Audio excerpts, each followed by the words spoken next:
पुष्यमित्र शुंग ने राजा बृहद्रथ को धोखे से मरवा दिया और मरवाने के बाद सारा राज्य हड़प लिया। सम्राट अशोक के द्वारा 84,000 मठ और स्तूप बनवाए गए।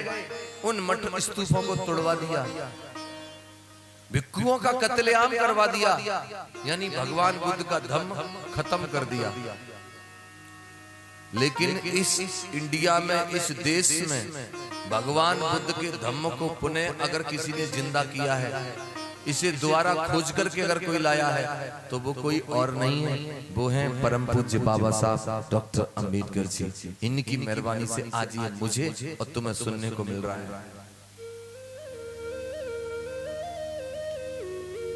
कथा को सुनने वाले प्रेमियों, एक बात बताऊं, भगवान बुद्ध के धम्म या बाबा साहब अंबेडकर के संविधान से पहले ये समाज 4 वर्णों में बटा हुआ था। पहला वर्ण था ब्राह्मण, दूसरा क्षत्रिय, तीसरा वैश्य और चौथा शूद्र। ब्राह्मण का काम था विद्या को पढ़ना, पढ़ाना, पूजा पाठ करना। क्षत्रिय का काम था हथियार रखना, युद्ध करना, हथियार चलाना। वैश्य बनिया का काम था धन इकट्ठा करना, व्यापार करना। और शूद्र, चौथा वर्ण था शूद्र, और शूद्र का काम था इन तीनों वर्णों की गुलामी, सेवा करना।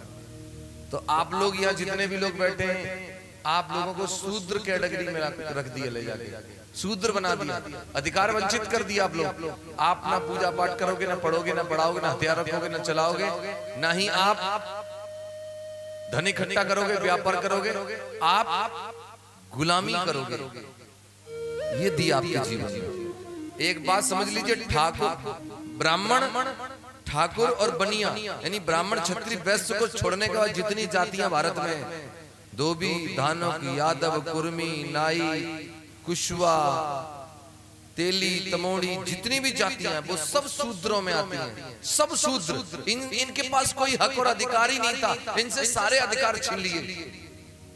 वो तो धन्य है बाबा साहब अम्बेडकर।